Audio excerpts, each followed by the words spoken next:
if you believe that God is telling you to do it, you've just got to. Otherwise, you're going to go to your grave. Like you said, you're going to be on your deathbed going, man, if I had just, done this, maybe I would have had a different path.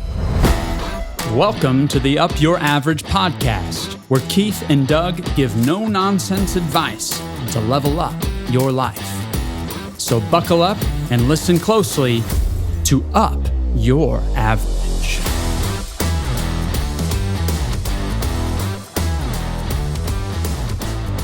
Good morning, Doug. Hey, good morning. Alamogordo, New Mexico. Never been there.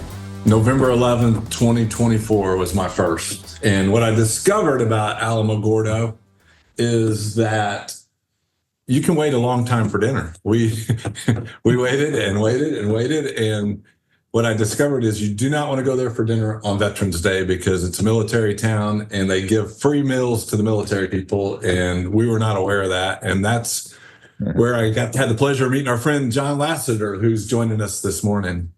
Good morning, John. Morning, guys. Great to be on here with you. Yeah, I was loving the community there and trying to figure out what is this town. And the next morning I found out at the local Dunkin' Donuts, they said that the military guys start at one end of the strip and start eating their way down the strip, and so they don't just go to one place; they hit them all because they get free meals. And so wait, how'd you meet John? John is friends of our friend Jeannie Hilfiker, and John and Jeannie Hilfiker, they followed us out to Phoenix for Kristen's wedding, and then we were cruising back towards Denver, and just taking the off the beaten path. Was John minding his own business, and then you stumbled in? John Lasater or John Hilfiger? John Lasater. I think. Were you minding your own, or did Jeannie invite you? I can't remember. Well, it was a bit of a combo. Yeah, okay. I was out painting west, just on my own time for personal development, and was looking for places to go. I was directionless as well. I just knew I wanted to go somewhere in New Mexico. And the weather was a little cold up north, so I knew I wanted to kind of stay south. And she saw that I had been at the Palo Duro Canyon in the Texas Panhandle. And so she was planning on coming. She was going to drag y'all all the way up to Palo Duro and to paint with me a little bit. And I said, no, I'm coming your way. And she told me about White Sands. And so that's how I ended up there. I just followed my nose. I love it. White Sands. Have you been there, Doug? I have not. It is exactly what the name says.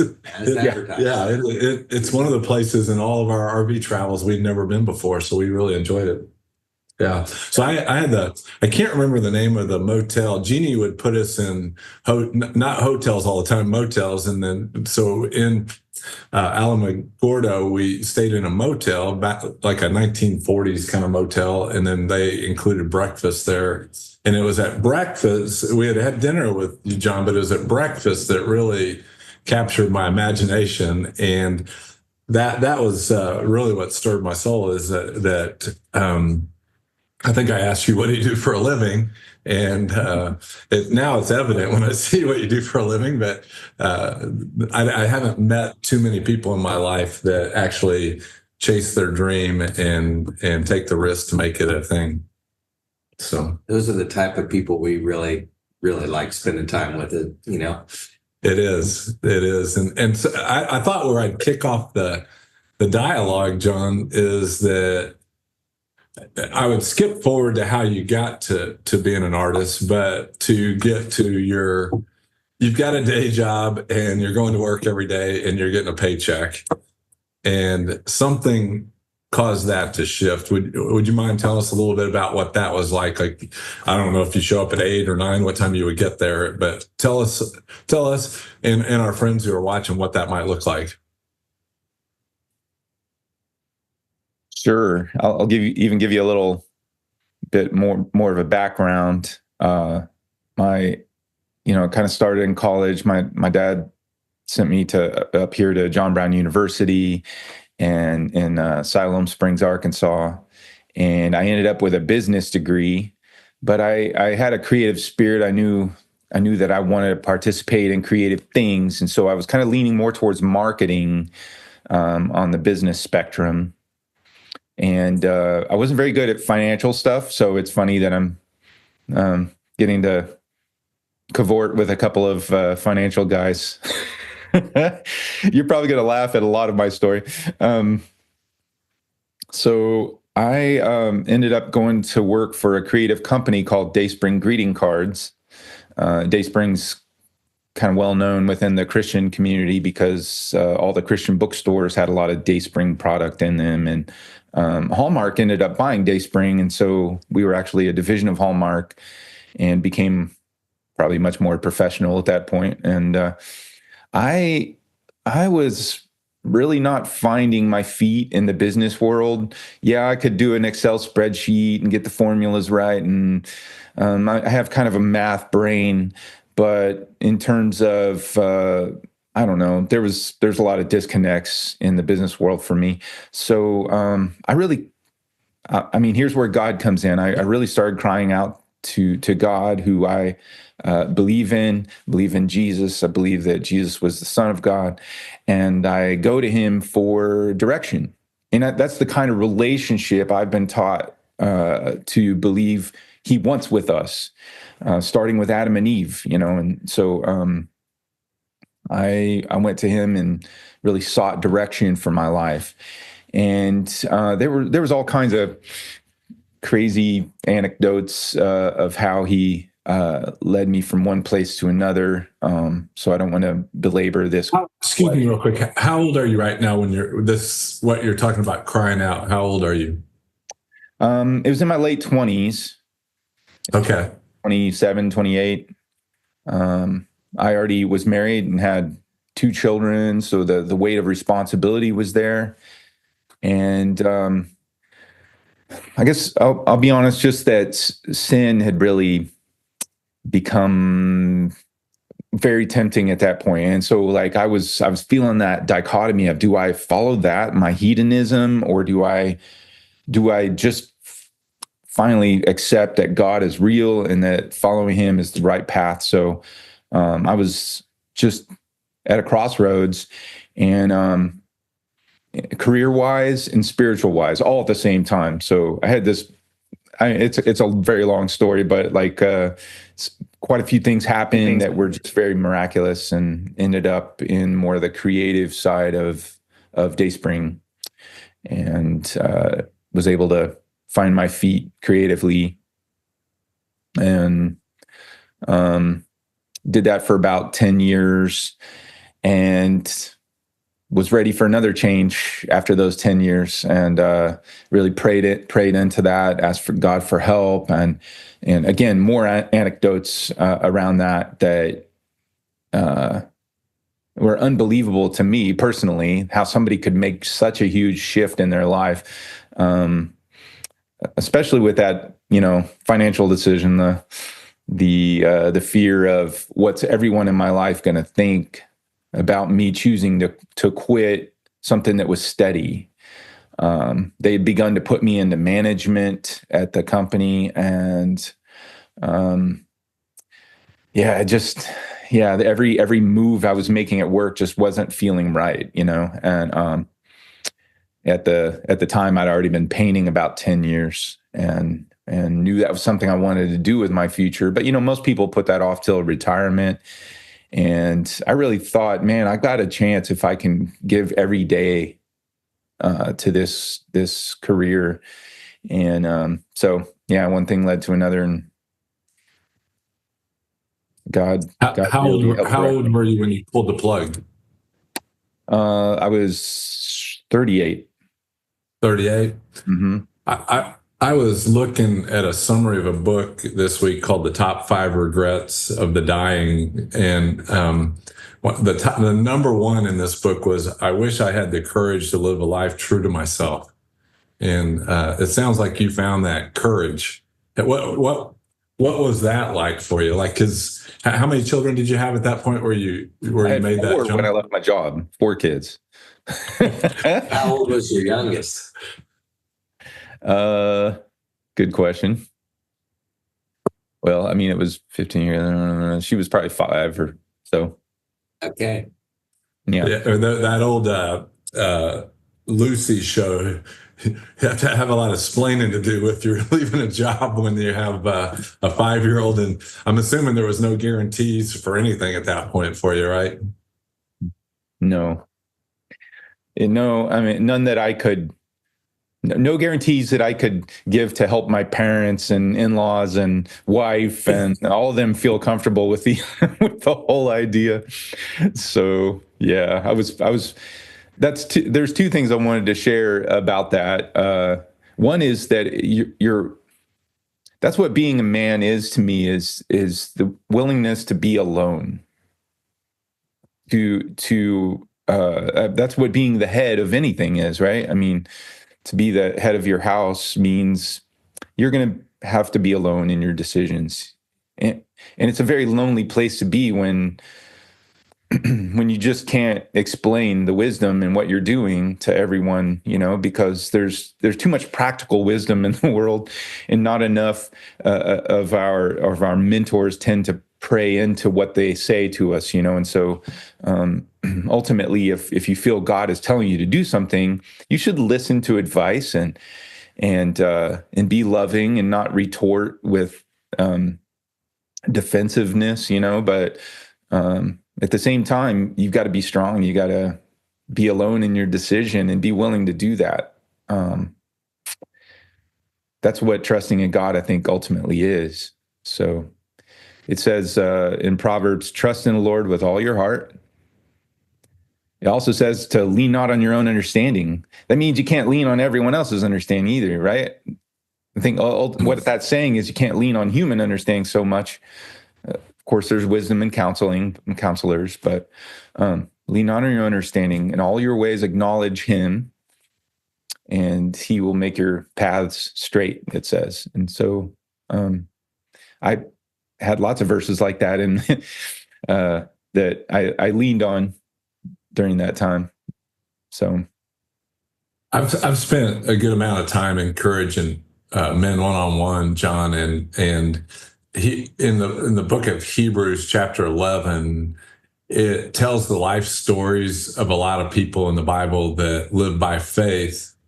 And if you look through that kind of list of names there, in the world's way of looking at things, the stories didn't always end well. And yeah, maybe in life, sometimes we want things to be comfortable, or we want to take the safe way out. And what I personally have discovered is the safest place to be is living by faith, and the riskiest place is maybe taking the safest route out. And so it's kind of a paradox. I wonder what like if you do have some examples of what that specifically looked like for you. Well, yeah. No, I think you're right that everyone who followed the Lord had they had a very unsafe road. You're right. I think of every patriarch in the Old Testament. If God had said, here's what your life's going to actually look like, 10, 20, 40, 60 years into the future, here's what it's going to look like, they would have probably said, no, I'm not really interested in following you now that I say that. So I think we think it's going to be all roses. And I actually thought that about this. I thought, okay, so if I follow God and He shows how He provides financially, I'm going to be a great example. I'm going to be a prophet of God, and everyone's going to look at my life and be so inspired. And so it's a real blessing to be on the show with you today and to be able to talk about it in retrospect, because it's been 15, 16 years now of living this way. But it was definitely not all roses, man. There was, because, and you guys know this, and a lot of young people haven't really, understood that life will really drain you when you get into blocks of time like 10 years, 20 years. You've got month by month, you've got bills that just keep growing and growing and growing when you have kids. And when you get a bigger house, it may seem affordable at first, but then there's repairs that are just astronomical. We're talking tens of thousands of dollars that you have to somehow come up with on top of your mortgage and car payment and this and that, insurance and everything. So the weight of the financial burden just gets heavier and heavier as time goes on. And so like, it's hard to really foresee all that and to know that it's going to feel like a heavy burden. So, there was times in those first few years that I was experiencing my highest highs and my lowest lows.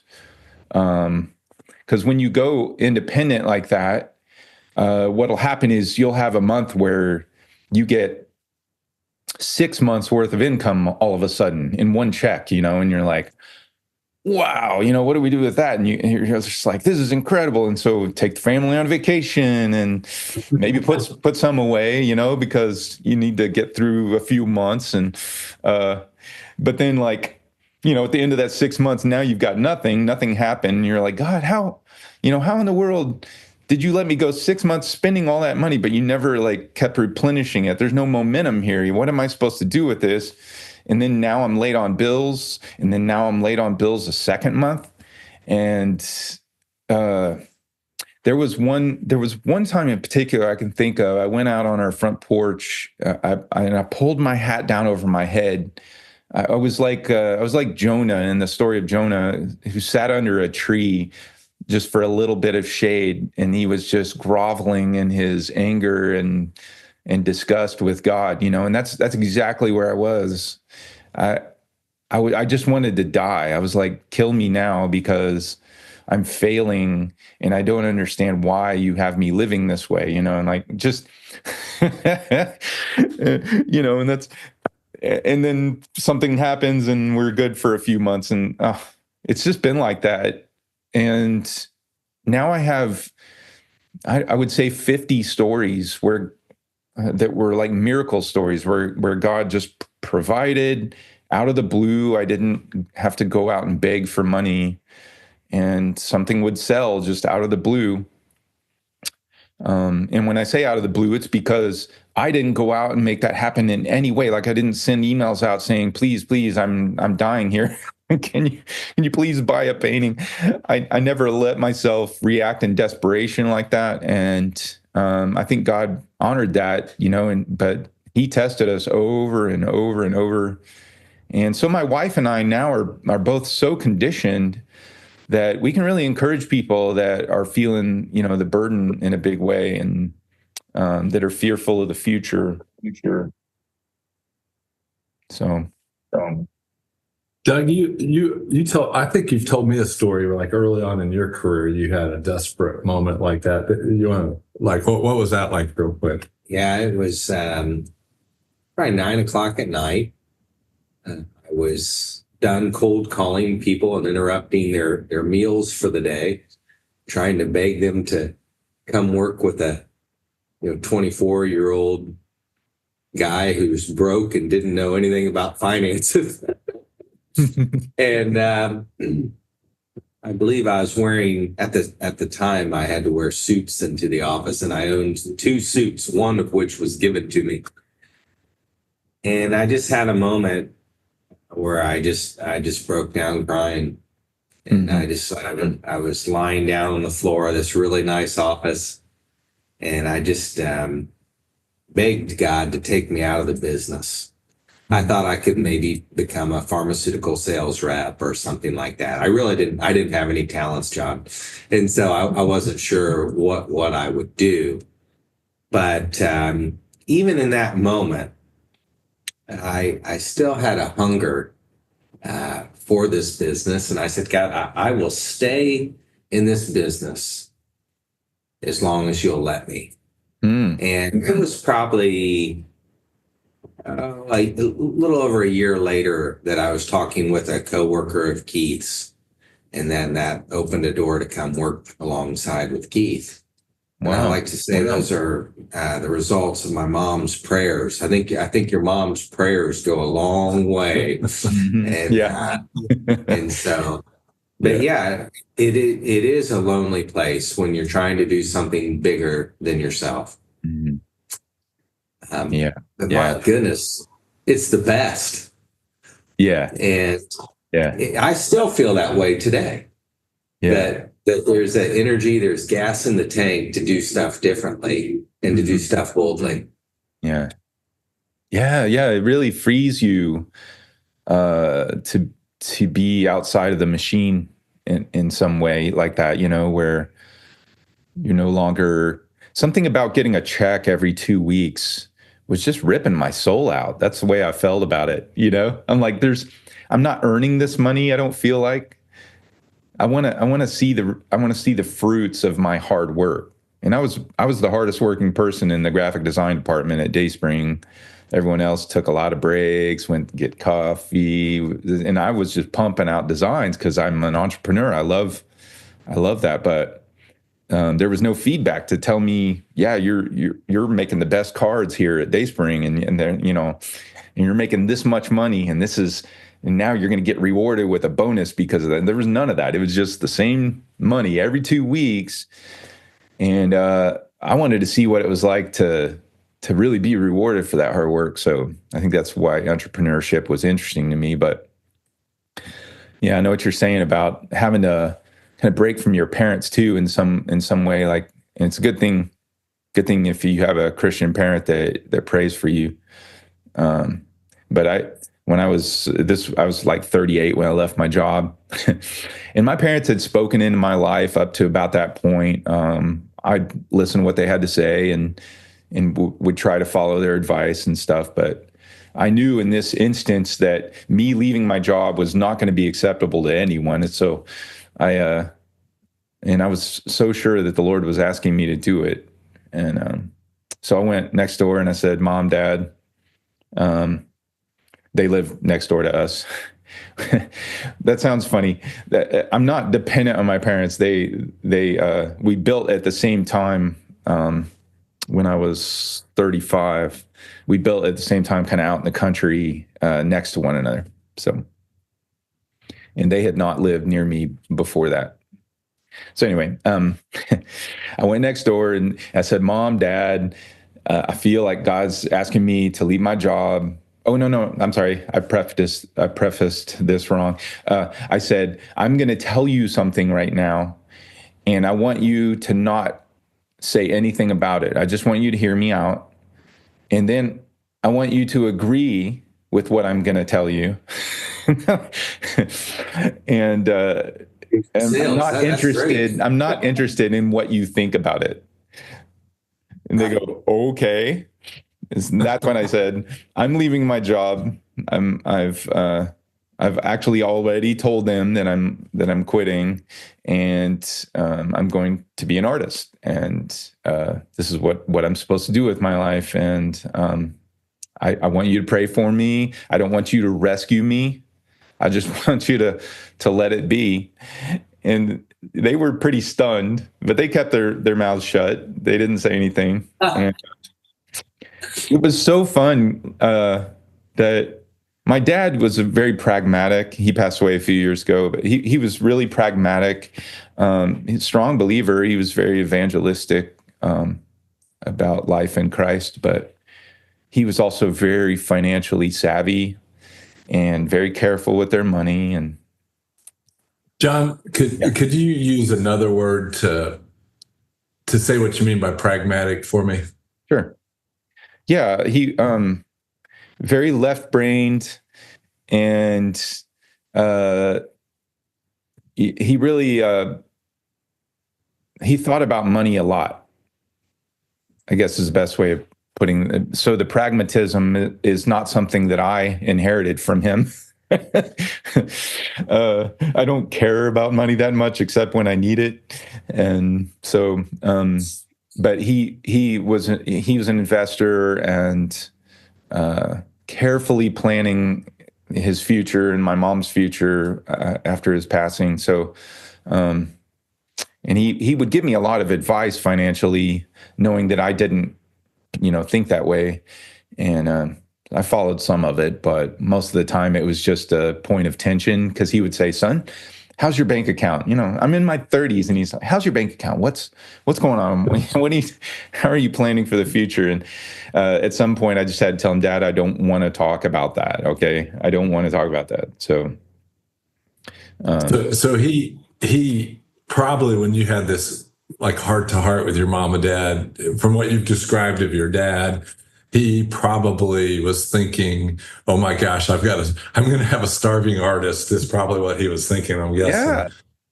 Yeah. Oh, I'm sure. Well, let me ask you a question that has nothing to do with what we're saying, but kind of it does. And I thought I need to ask John this question because I honestly don't know how this works. But your name, when I saw it, has the letters IV after it.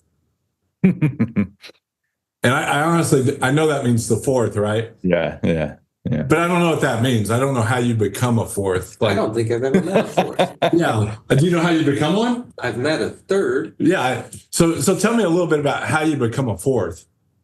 I honestly don't know. Given the name at birth, it's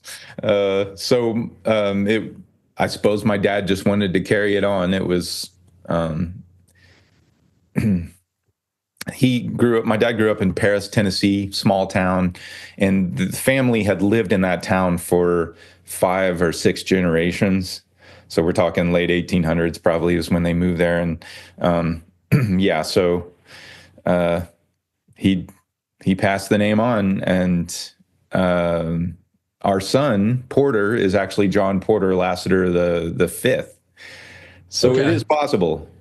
My dad was third, grandpa was junior. Okay. So I guess kind of what I was thinking about that is there's an honor in having that after your name, but there's probably some responsibility that's given, some expectation that I didn't have that. I didn't have And so there was a lot of pride in the name, I guess, is why I mentioned the small town my dad grew up in. Yeah. My grandfather had been the mayor and the county judge, and then my great grandfather had been the mayor and started the Coca-Cola bottling plant. There was a lot of points of pride in all that. So yeah, I think gosh, I'm forgetting the name. Country music guy is from there. He used to do the Monday Night Football song. Oh. You know what I'm thinking of? Yes. Oh yeah. It's terrible. Charlie. No. I think he was a junior. Yeah, he was a junior. You're right. Yeah. Well, yeah, Hank Williams, not Charlie. Yeah, Hank Williams Jr. was from there. That's right. Yeah. So that's John, random information. So John, I have a question for you. That's right. I'm raising boys. We have 4 boys, and in the last 5 years, I've been a part of 3 guys' lives who have left their W-2 job and started their own gigs, their own businesses. I'm really proud of them. Mm-hmm. Wow. How would you say, hey, Doug, here's how you might discover what your kids are really good at, or here's what you might pay attention to help release them from the maybe the expectations that I might have for them that I don't even think about that I have for them? Yeah, that's a great question. Because I've been able to pass that on to my children. I think it's just don't load them with the pressure they're already feeling about, who am I to become and how am I going to make it? There is a lot of fear, and I definitely felt it as a young man. So I think when that pressure is not in the mix, they they have a lot better chance of knowing what they want to do with themselves, because they've been taught to rule out certain things, you know. And I'm sure you've done a great job with them. I think actually our culture is getting more and more that way. We value creativity probably more than what my dad grew up with. So I'm sure you're doing great, you know. I think that the greatest gift I was able to give my kids was when they were late teens, about to go off on their own, was to remind them of all those scriptures that say, you know, the Lord will actually speak to you. He wants to become your father. He wants to replace me ultimately. And so I encourage you, son, daughter, get alone and spend some time with him and ask him what he wants. And, you know, as parents, we can help direct them and say, you know, you are really, I think as fathers, especially, we're supposed to tell them what, you know, kind of share with them a little bit about what we see in them, because they need to hear from us what strengths they seem to have. And so that's obviously a good thing to give young people. But at some point, you know, definitely point them towards the Lord and say, Philippians 2:13, for God is at work in you, both to will and to work for his good pleasure. So God, even when you're 18 years old, is wanting to begin to show you through your desires and through your interests, how he wants to use you. And he's giving you the energy and the strength. It says that so that you may know what his will is, that which is good, acceptable, and perfect. It's good in and of itself. It's acceptable to you personally, and it's just perfect, you know? So I think there's these scriptures that you can point to that will open their minds for the first time, maybe even to, I could go and pray and actually know what my next step is supposed to be. And so I have at least 2 or 3 of my kids have had very strong direction. My son is 29 now.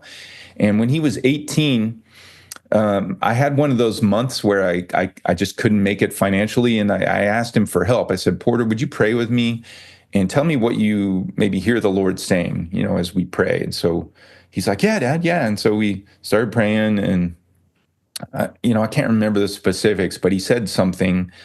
And I went, really? The Lord said that? And he goes, I think so. And I said, oh my gosh, that is, you know, that's right on target with what I was kind of thinking he was saying, but I wasn't sure, you know. And so he was so impressed by that, you know, wow, I can actually maybe hear in prayer. And so he actively started seeking the Lord. What am I supposed to do now? Do I go to college? You know, do I just get a job?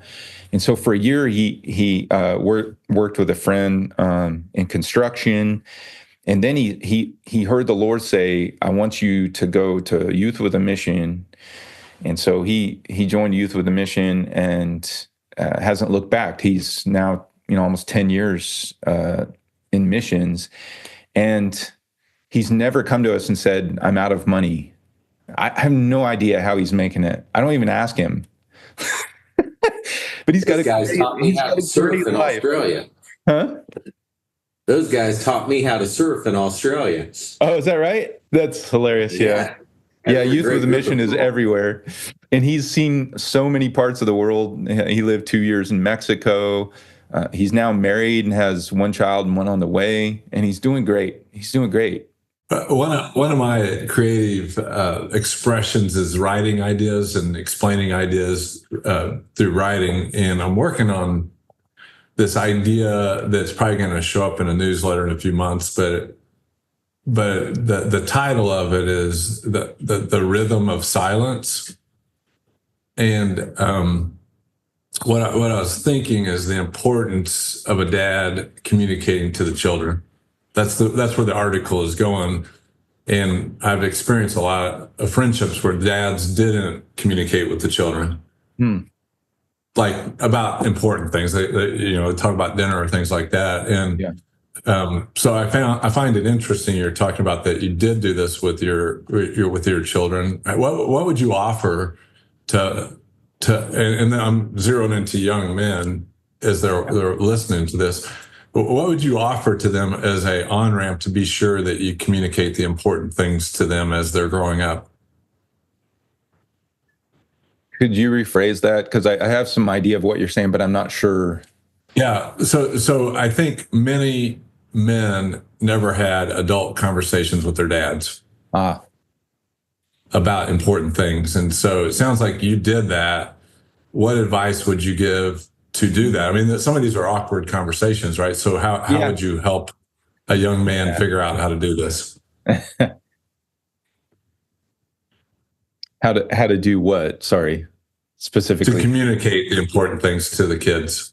Oh, so how does a young man find his way when he didn't have a father that spoke into it a whole lot? And yeah. Well, I would say actually a lot of what I've already said. Just you got to find yourself spiritually.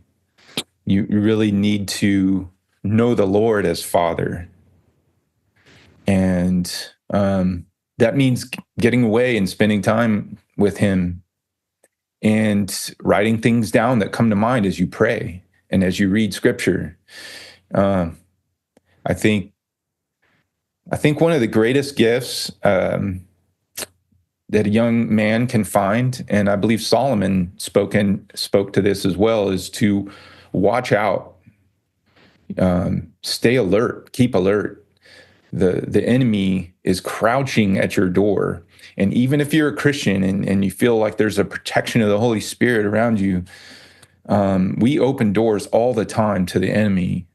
And he wants to destroy you. And he's destroying over half of the men in this world, at least, And there's also a stronghold in the other 25% of men, let's say. And so to really find your way spiritually, it's a niche thing. And I would say especially on the sexual front, men have to be on guard.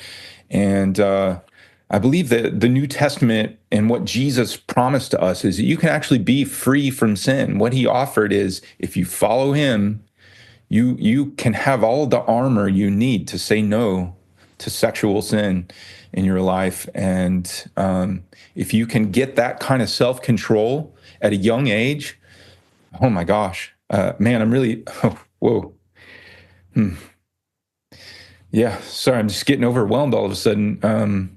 Because I do think it's probably the most important message to a young man is to get free, of a lack of control in your life, and it can be done.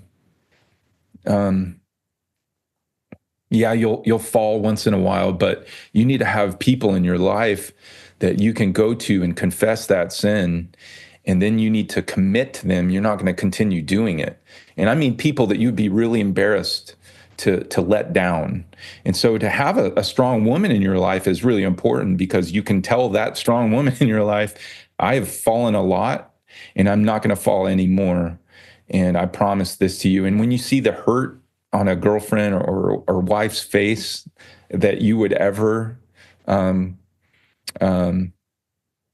commit adultery or go outside of that relationship, that bond, that's all it takes to really give you the strength and the fortitude to say no to sin. So I hope that was okay to go into that realm, but that's something that I've needed freedom from, and I found it a little later in life. But I think, man, if a young man could do that, and so my son and I have that relationship.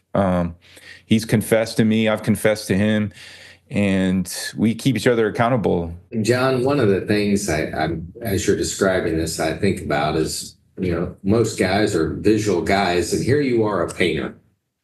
And so you've been able to find some beauty, and you've been able to paint it and create it and share it. Yeah. And, I have kind of a romantic worldview, Pollyannish, optimistic, overly optimistic worldview. And I've always loved a painting. We had a client who passed away a few years ago who was a painter. And I asked him one time, I said, "Hey, what would you like to paint? What are you thinking about?"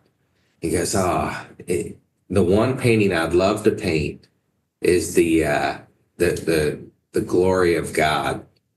And I just don't know how to do it. and he died. He never painted specifically that. And that's a pretty big answer to my question. And you might tell me you want to paint a pine tree, but I'm curious, like what is it that you want to paint that you haven't dared to do it yet?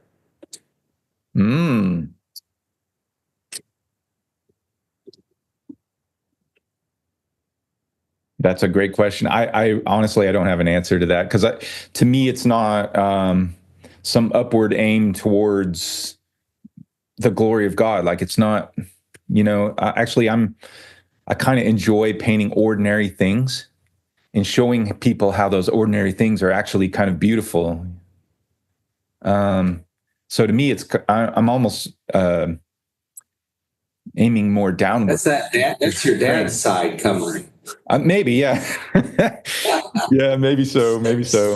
But I think some art is pornography, and I don't mean pornography in the sense we think of it, but anything that's propagandistic, like art that says, "Here's how you should feel about this painting," art that tries to make you feel something, to me is not the best kind of art.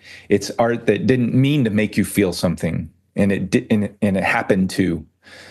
I think of the relationship between C.S. Lewis and Tolkien. They had those kind of discussions.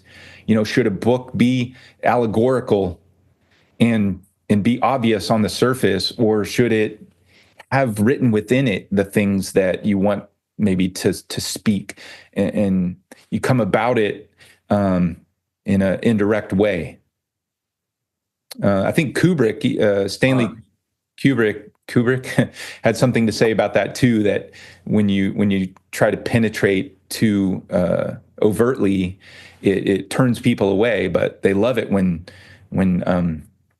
something comes at them indirectly, and then it's revealed to themselves, like they feel like they took part in the process somehow.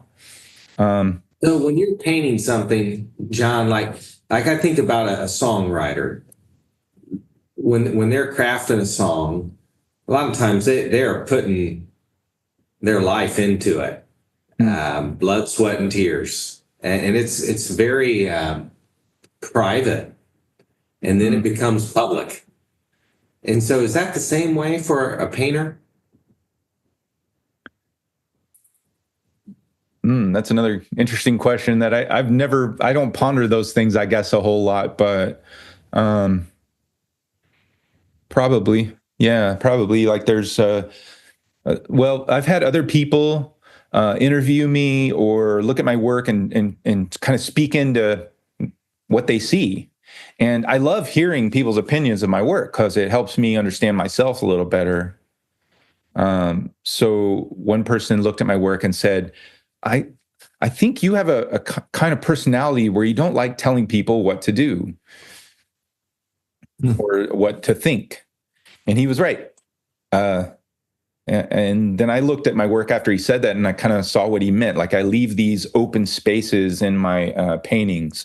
I don't show a horse and rider in the foreground, going into a painting so much. It's more like I say, here's a space you're invited into to appreciate for a little while, and you can think what you want to think because it's this time of day and this place, like Alamogordo, and you can hopefully see something good in it, but that's up to you. And so, like, I guess that's what I do with all my paintings. And the glory of God can be evident in any one of those images of mine, because in the experience of making it, I'm glorying in God, hopefully, and I'm maybe thinking of of my heavenly future, so when I paint a sunset or just a big wide open Western space, or when I paint someone's portrait, in any of those cases, I'm observing this world that God gave us, and I'm observing the light and how it interacts with that figure or that landscape. And I find what's beautiful in it and what really attracts me as a painter. And then if that's conveyed, then great, so it's just sort of leave it at that. And there's a little pressure, honestly, being a Christian artist. So when I go to church, some of the old ladies that pray come up to me and they're like, "John, I was just praying for you, and I feel like you're supposed to paint Jesus." Or thank you. Some of those biblical scenes, and I'll be like, "Well, see you next week."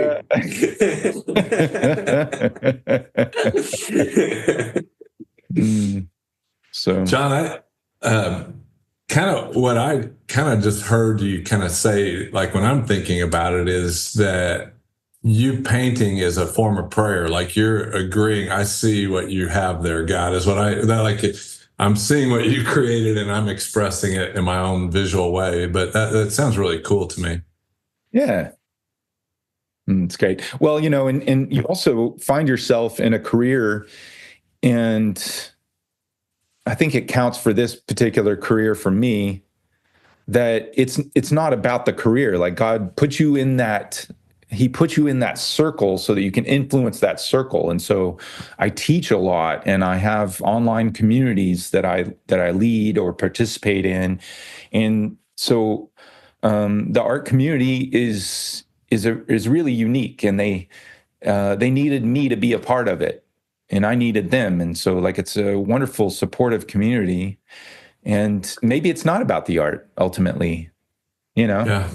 I might find an eternity that God didn't care at all about the paintings I was making. It was more about the relationships I had made. So I wouldn't be surprised. Really cool.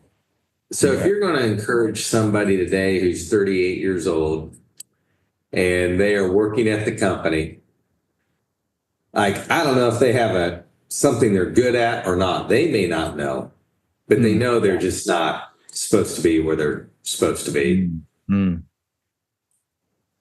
What's the good word for them?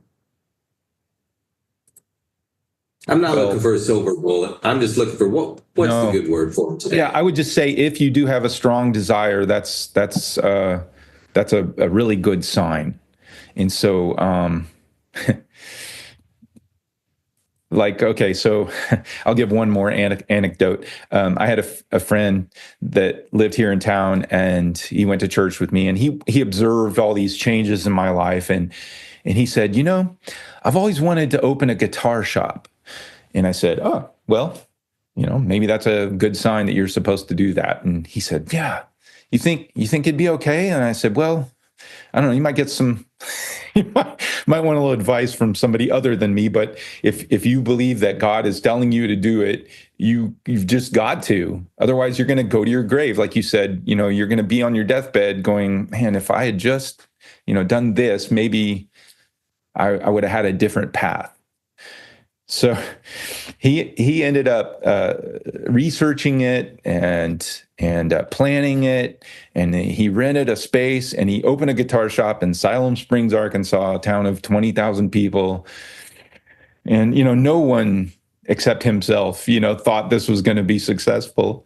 But I kept encouraging him because I was like, I do think you've got to do it. You've got to do it. So he did it, and it was open for a year, and he just tried to make it work. And ultimately it didn't. And he had to dissolve the business. And I still see him once in a while, and I'm like, are you doing okay? And do you feel okay about that experience? And he said, yeah, I really do. I'm glad I got that out of my system. So we're all going to have different stories, you know what I mean?